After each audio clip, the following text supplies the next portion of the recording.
Good morning students. धोरण 7 विषय गणित। આજથી આપણે એક નવા પ્રકરણની શરૂઆત કરવાની છે। પ્રકરણ નંબર 9 સમમેય સંખ્યાઓ। તો સમમેય સંખ્યાઓ શું છે, સમમેય સંખ્યાની વ્યસ્ત સંખ્યા કે સમમેય સંખ્યાની વિરોધી સંખ્યા શું છે એ આપણને અહીંયા શીખવાનું છે। બે સમમેય સંખ્યાઓના સરવાળા, બાદબાકી, ગુણાકાર અને ભાગાકાર કેવી રીતે કરવામાં આવે છે એનો અભ્યાસ પણ આપણને અહીં કરવાનો છે। તો હવે આ સમમેય સંખ્યા પ્રકરણના જેટલા પણ મહત્વના મુદ્દાઓ છે, સૌથી પહેલા આપણે એ મહત્વના મુદ્દાઓ સમજી લઈએ। સરવાળા, બાદબાકી, ગુણાકાર, ભાગાકાર કેમ કરવામાં આવે છે એ સમજી લઈએ અને ત્યારબાદ આપણે સ્વાધ્યાય પોથીને સાથે રાખી અને કેટલાક દાખલાઓની ગણતરી છે, જેમ કે ખાલી જગ્યાઓ છે, જોડકા છે, સરવાળા, બાદબાકી, ગુણાકાર ચડતા ક્રમમાં ગોઠવો કે નાની કે મોટી સંખ્યા કઈ છે સમમેય સંખ્યાઓની એ સમજાવો જેવા મુદ્દાની ચર્ચા કરીશું। તો સૌથી પહેલો મુદ્દો છે કે જે સંખ્યાને p ના છેદમાં q સ્વરૂપમાં દર્શાવી શકાય, જ્યાં p અને q બંને પૂર્ણાંક સંખ્યાઓ છે। હવે આપણને બધાને ખબર છે કે પૂર્ણાંક સંખ્યા એટલે શું, તો શૂન્યથી શરૂ કરીને બધી જ પૂર્ણાંક સંખ્યાઓ અસંખ્ય સુધી, તેમજ q છે એટલે કે જે સંખ્યા છે એનો છેદ છે એ શૂન્ય ન હોય તેને સમમેય સંખ્યા તરીકે ઓળખવામાં આવે છે। એટલે કે એવી સંખ્યા જેને અંશ અને છેદના સ્વરૂપમાં લખી શકાય અને છેદ શૂન્ય ન હોય તો તેને સમમેય સંખ્યા કહે છે। એક માર્ક્સમાં પૂછે કે સમમેય સંખ્યા કોને કહેવાય, તો આ સમમેય સંખ્યાની વ્યાખ્યા છે। સંખ્યાઓ -2/7, 3/8 અને 3 એ સમમેય સંખ્યાના કેટલાક ઉદાહરણો છે। બધા પૂર્ણાંક અને અપૂર્ણાંક એ સમમેય સંખ્યા છે। હવે અહીંયા આપણે છઠ્ઠા ધોરણની અંદર પૂર્ણાંક અને અપૂર્ણાંક સંખ્યાઓનો અભ્યાસ કરીને આવ્યા છીએ, તો બધી જ પૂર્ણાંક અને અપૂર્ણાંક સંખ્યાઓ છે એને સમમેય સંખ્યાઓ કહી શકાય। જો કોઈ સમમેય સંખ્યાના અંશ અને છેદને શૂન્યેતર પૂર્ણાંક વડે એટલે કે શૂન્ય સિવાયની કોઈ પણ સંખ્યા વડે ગુણવામાં કે ભાગવામાં આવે તો આપણને એક સમમેય સંખ્યા મળે છે, જેને આપેલી સમમેય સંખ્યાઓની સમાન સમમેય સંખ્યા કહેવામાં આવે છે। આ વિધાનને ઉદાહરણ તરીકે સમજીએ તો -3/7 આ બંને સંખ્યાઓનો આપણે 2 વડે ગુણાકાર કરીએ તો 3 દુ 6, -6 અને 7 દુ 14, -6/14 આ બંને સંખ્યાઓનો કોઈ એક જ સંખ્યા સાથે ગુણાકાર કરવાથી આપણને આ જવાબ મળે છે। અહીં આપણે કહી શકીએ કે -6/14 એ -3/7 ને સમાન છે। અહીંયા આપણે ઉદાહરણ તરીકે 2 સાથે ગુણાકાર કર્યો છે, 3, 4, 5 કે કોઈ પણ પૂર્ણાંક સાથે ગુણાકાર કરવાથી આપણને જે જવાબમાં સમમેય સંખ્યા મળે એ સમમેય સંખ્યા શરૂઆતના જે પ્રશ્નની કે રકમની સમમેય સંખ્યા છે એને સમાન છે એવું કહી શકાય। બરાબર। હવે તમને -6/14 મળે છે એનો પાછો 2 વડે ભાગાકાર કરીએ તો આપણને -3/7 જવાબ મળી શકે। માટે -6/14 અને -3/7 એ બંને સંખ્યાઓ સમાન છે એવું કહી શકાય। સમમેય સંખ્યાઓને ધન અને ઋણ સમમેય સંખ્યાઓના રૂપમાં વર્ગીકૃત કરી શકાય। સમમેય સંખ્યાનું વર્ગીકરણ 2 પ્રકારે થઈ શકે, ધન અને ઋણ સમમેય સંખ્યા। જો અંશ અને છેદ બંને ધન પૂર્ણાંક હોય અથવા બંને ઋણ પૂર્ણાંક હોય તો તે સંખ્યા ધન સમમેય સંખ્યા કહેવાય છે। આ વાક્યને ખાસ સમજીએ કે અંશ અને છેદ બંને ધન હોય અથવા બંને ઋણ હોય, એટલે કે બંને પ્લસ હોય અથવા બંને માઇનસ હોય તો તે સંખ્યાને ધન સમમેય સંખ્યા કહેવાય। અને અંશ અને છેદ બેમાંથી કોઈ પણ એક સંખ્યા જો ઋણ હોય એટલે કે માઇનસ હોય તો તે સંખ્યાને ઋણ સમમેય સંખ્યા કહેવામાં આવે છે। દાખલા તરીકે 3/8 બંને ધન છે માટે તે ધન સમમેય સંખ્યા છે, અને -8/9 એક સંખ્યા ઋણ છે ને એક ધન છે તો આ છે એ ઋણ સમમેય સંખ્યા તરીકે ઓળખવામાં આવે છે। શૂન્ય એ ધન કે ઋણ સમમેય સંખ્યા નથી। સૌથી સરળ મુદ્દો છે કે શૂન્યને ઋણ કે ધન સમમેય સંખ્યા તરીકે ઓળખી શકાય નહીં।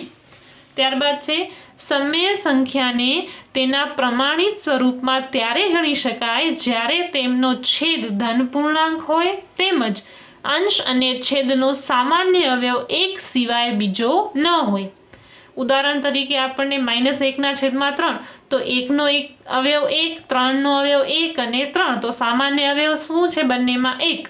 2ના અવયવ પાડીએ તો 2 અને 1, 7ના અવયવ પાડીએ તો 1 અને 7, તો બંનેમાં સામાન્ય અવયવ શું છે? માત્ર 1. તો કહી શકાય કે આપેલ સંખ્યાઓ છે એ પ્રમાણિત સ્વરૂપમાં છે, એટલે કે અંશ અને છેદ છે એમનો સામાન્ય અવયવ 1 સિવાય બીજો કોઈ ન હોય ત્યારે આપેલી સંખ્યાઓ પ્રમાણિત સ્વરૂપમાં છે એવું કહી શકાય.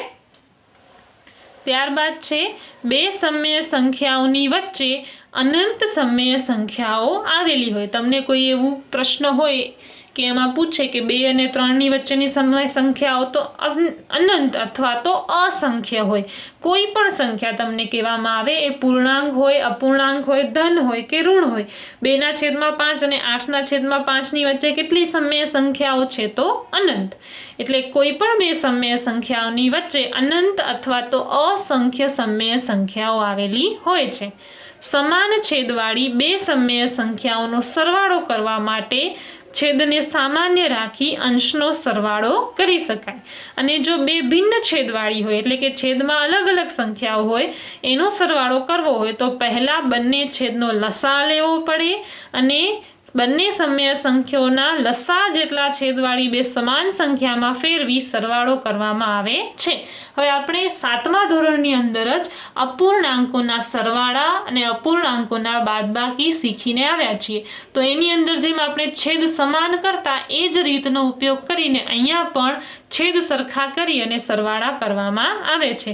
ઉદાહરણ તરીકે -2/3 અને 3/8. અહીં છેદમાં 3 છે, અહીં છેદમાં 8 છે. હવે 3 અને 8નો આપણે લસા લઈએ તો મળે છે 24. તો છેદમાં 24 થાય એના માટે આપણે શું કરવું પડે? 3 × 8, 3 × 8 24 ને 2 × 8 16, તો -16/24. હવે 3/8, 8ની જગ્યાએ 24 કરવું હોય તો 8 × 3, 8 તેરી 24 અને 3 તેરી 9. હવે મળતી સંખ્યા છે આ માઇનસ છે ને આ પ્લસ છે, તો માઇનસ પ્લસ માઇનસ. 16માંથી 9 બાદ કરો તો 7 જવાબ મળે છે. મોટી સંખ્યા માઇનસ છે એટલે -7 અને છેદમાં 24. બરાબર. તો અહીં જે છેદમાં છે એનો લસા લઈ અને દાખલાની ગણતરી કરવી પડે છે. જેમ આપણે અપૂર્ણાંક સંખ્યાઓના સરવાળાને બાદબાકી કરીએ છીએ એવી જ રીતે આ પણ ગણતરી કરવામાં આવે છે. હવે જો બે સમય સંખ્યાઓની બાદબાકી કરવી હોય તો સમય સંખ્યાનો વિરોધી ઘટક લઈ અને બીજી સંખ્યામાં ઉમેરવામાં આવે છે. બરાબર. 7/8 - 2/3. 2/3નો વિરોધી ઘટક શું થશે? -2/3 અને પછી થશે બંનેનો સરવાળો. બરાબર. હવે અહીંયા પણ છેદ સરખા કરવા પડશે. બાદબાકી કે સરવાળો ગમે એ કરવું હોય છેદ તો સરખા કરવા જ પડે. છેદ સરખા કરવા માટે ઉપર નીચે 3 વડે ગુણાકાર, તો 7 તેરી 21. અહીંયા ઉપર નીચે 8 વડે ગુણાકાર, તો 2 × 8 16 અને છેદમાં 24. તો જેમ આપણે સરવાળાની ગણતરી કરી છે એવી જ રીતે છેદ સરખા કરીને બાદબાકીની ગણતરી કરવાની રહેશે. જ્યારે આપણે સ્વાધ્યાય પોથીને સાથે રાખી અને દાખલાની ગણતરી કરશું ત્યારે આપણે સરળતાથી સમજી શકીશું કે કેવી રીતે આપણે સરવાળા કે બાદબાકી કરી શકીએ છીએ.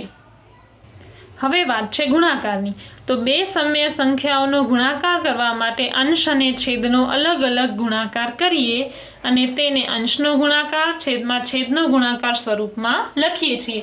જેમ આપણે અપૂર્ણાંકોના ગુણાકાર કરીએ છીએ એવી જ રીતે અંશમાં આવેલી બંને સંખ્યાઓનો ગુણાકાર અને છેદમાં આવેલી બંને સંખ્યાઓનો ગુણાકાર.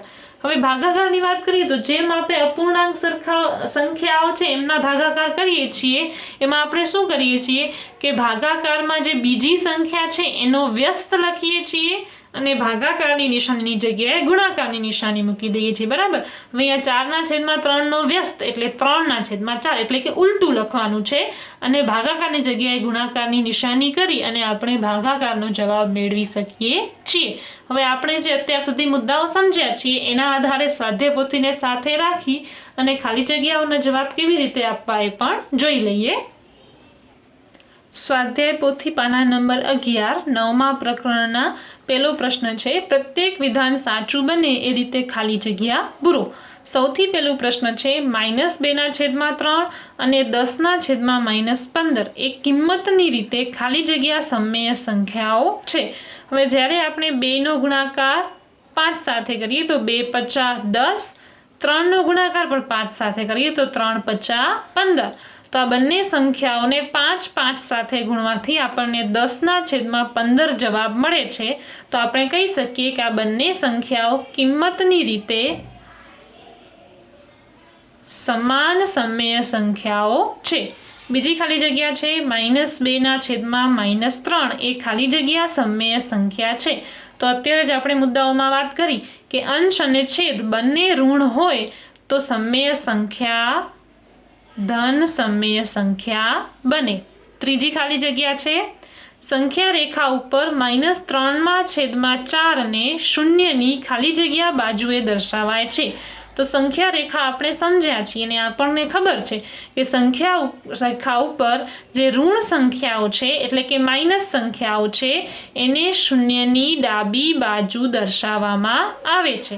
ચોથી ખાલી જગ્યા છે સંખ્યા રેખા ઉપર 4/5 એ શૂન્યની ખાલી જગ્યા બાજુએ છે। તો 4/5 છે એ ધન સંખ્યા છે અને સંખ્યા રેખા ઉપર ધન સંખ્યાને હંમેશા શૂન્યની જમણી બાજુ દર્શાવવામાં આવે છે। હવે પાંચમી ખાલી જગ્યાની વાત કરીએ તો સંખ્યા રેખા ઉપર -2 અને 2ની વચ્ચે ખાલી જગ્યા સમય સંખ્યાઓ છે। તો અત્યારે જ આપણે શું સમજેલા કે કોઈ પણ બે સમય સંખ્યાઓ આપેલી હોય એની વચ્ચે અનંત અથવા તો અસંખ્ય સમય સંખ્યાઓ આવેલી હોય। છઠ્ઠી ખાલી જગ્યા છે 3/5 ને અંશ અને છેદમાં સામાન્ય તફાવત 1 છે તેથી તે ખાલી જગ્યા સમય સંખ્યા કહેવાય। આપણે અત્યારે શું સમજેલા કે અંશ અને છેદનો સામાન્ય તફાવત 1 હોય તો તેવી સમય સંખ્યાને પ્રમાણિત સમય સંખ્યા તરીકે ઓળખવામાં આવે છે। સાતમી ખાલી જગ્યા છે -45/30 નું પ્રમાણિત સ્વરૂપ ખાલી જગ્યા છે। પ્રમાણિત સ્વરૂપ એટલે શું મેળવવું? બંનેના અંશ અને છેદનો સામાન્ય અવયવ 1 હોય એવી સંખ્યા। બરાબર, તો આના માટે આપણને ગણતરી કરવી પડશે। -45/30 આ બંને સંખ્યાઓ 5 વડે વિભાજ્ય છે। બરાબર, 5 × 9 = 45 અને 5 × 6 = 30, 3 × 2 = 6 અને 3 × 3 = 9। તો જવાબ શું મળે છે? 3/2। 45 માઇનસ છે એટલે -3/2। તો -45/50 નું પ્રમાણિત સ્વરૂપ -3/2 છે। આઠમી ખાલી જગ્યા છે 1/2 એ 1/5 કરતા ખાલી જગ્યા સમય સંખ્યા છે। અહીંયા આપણને નાની છે કે મોટી છે એ દર્શાવવાનું છે। હવે જ્યાં સુધી છેદ અલગ અલગ હોય ત્યાં સુધી આપણે ન કહી શકીએ કે કઈ સંખ્યા નાની છે અને કઈ સંખ્યા મોટી છે। એટલે સૌથી પહેલા આપણને છેદ સમાન કરવા પડશે। બરાબર, તો 1/2 સંખ્યાની આપણે વાત કરીએ અને 1/5ની વાત કરીએ તો છેદ સરખા કરવા માટે ઉપર નીચે 5 વડે ગુણાકાર અને અહીંયા છેદ સરખા કરવા માટે ઉપર નીચે 2 વડે ગુણાકાર। બરાબર, તો 1 × 5 અને 5 × 10, 2 × 2 અને 5 × 10। બરાબર, તો 2/10 અને 5/10। હવે આપણે સરળતાથી કહી શકીએ કે 5/10 છે એ 2/10 કરતાં મોટી કહેવાય। હવે 5/10 એ કોના બરાબર છે? 1/2 બરાબર, એટલે 1/2 છે એ 1/5 કરતાં મોટી સંખ્યા કહેવાય।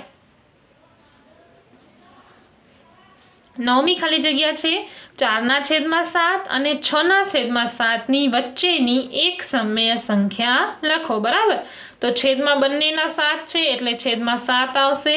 4 અને 6 ની વચ્ચે સંખ્યા આવે છે 5, તો 4/7 અને 6/7 ની વચ્ચેની એક સમય સંખ્યા થશે 5/7। હવે 10મી ખાલી જગ્યા છે 7/3 વત્તા -5/3। અહીંયા સરવાળો કરવાનો છે, તો સરવાળાની આપણે ગણતરી કરીએ તો 7/3 વત્તા -5/3 શું થશે? અહીંયા છેદ સરખા છે એટલે એક જ વખત લખાશે। 7 ± -5, 7માંથી 5 બાદ કરીએ તો 2, 2/3। તો જવાબ આવશે 2/3। 11મી ખાલી જગ્યા છે -7/5 અને -2/5 નો સરવાળો, બરાબર। તો -7/5 વત્તા -2/5। અહીંયા છેદ સરખા છે એટલે આપણે એક જ વખત લખીશું। -7 પ્લસ માઇનસ થશે એટલે -2, માઇનસ પ્લસ એટલે સરવાળો થશે। 7 અને 2 9, મોટી સંખ્યા 7 છે એ માઇનસ છે એટલે -9 અને છેદમાં 5 એમને એમ। તો જવાબ આવશે -9/5। હવે ગુણાકાર છે 12મી ખાલી જગ્યા -3/5 ગુણ્યા 25/6। તો ગુણાકારની આપણે શું વાત કરેલી કે સીધો ગુણાકાર કરવો, અંશનો ગુણાકાર અંશ સાથે અને છેદનો ગુણાકાર છેદ સાથે, બરાબર। તો રકમ આપણે લખીએ -3/5 ગુણ્યા 25/6, બરાબર। અંશનો ગુણાકાર અંશ સાથે 25 તેરી 75 છેદમાં 6 × 5 = 30। આ પ્લસ છે આ માઇનસ છે, પ્લસ માઇનસ બંને સંખ્યાઓ પ્લસ છે તો જવાબ આવશે પ્લસમાં, બરાબર। તો જવાબ શું આવે છે -75/30। હવે આપણે જાણીએ છીએ કે -75/30 આ બંને સંખ્યાઓ 5 વડે વિભાજ્ય છે, બરાબર। તો આપણે 5 વડે ગણતરી કરીએ તો 15 × 5 = 75 અને 5 × 6 = 30, 3 દૂ 6 અને 3 × 5 = 15। તો જવાબ શું મળે છે આપણને 5/2, પણ અંશ છે એ માઇનસમાં છે એટલે -5/2 આપણને જવાબ મળશે।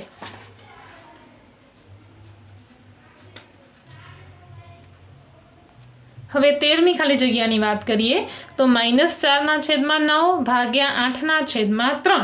હવે ભાગાકાર કરવા સમયે આપણને શું જોવાનું છે તો આપણને ખબર છે કે -4/9 ભાગાકાર આપણને કરવો હોય, બરાબર।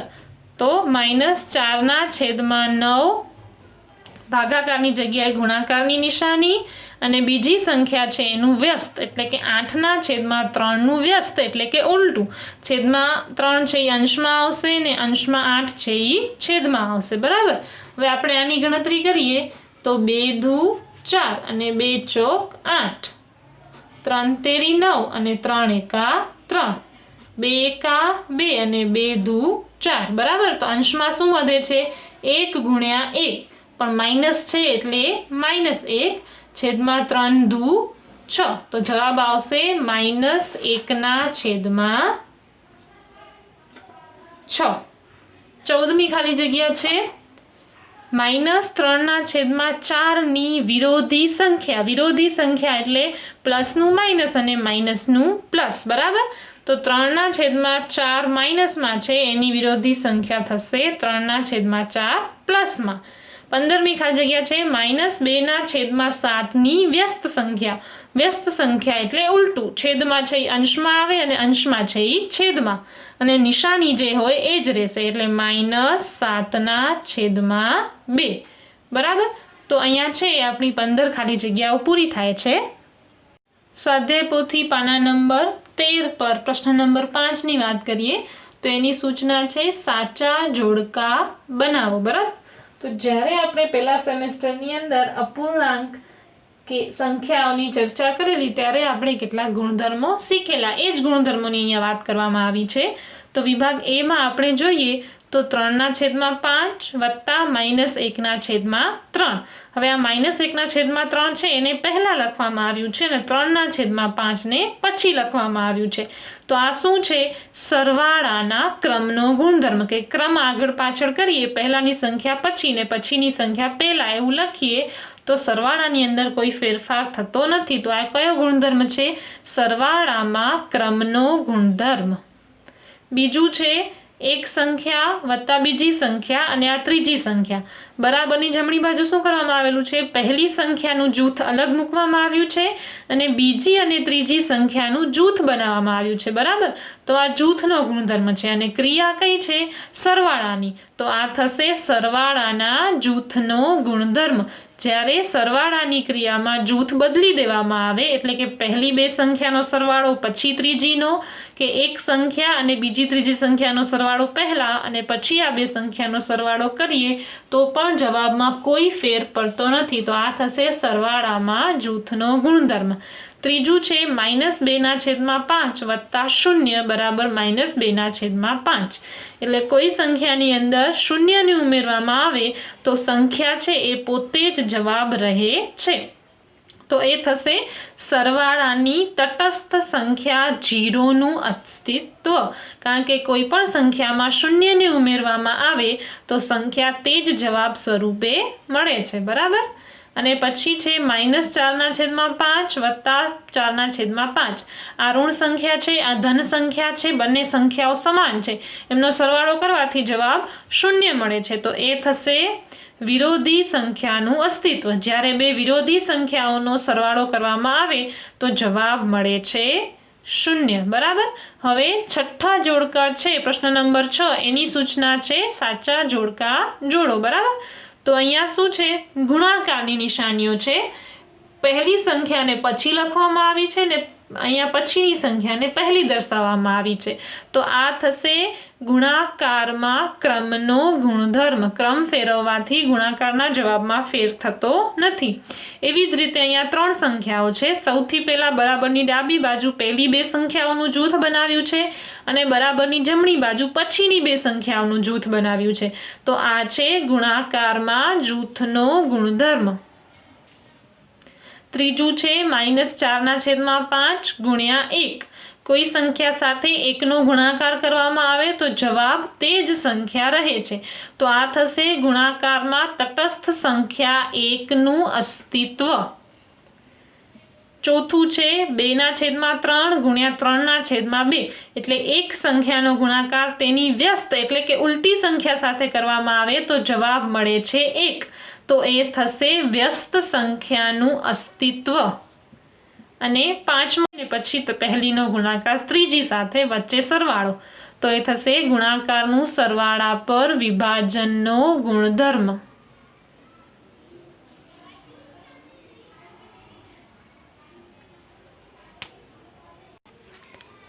બરાબર, તો હવે આજનો વિડીયો છે એ આપણે અહીંયા પૂરો કરીએ છીએ.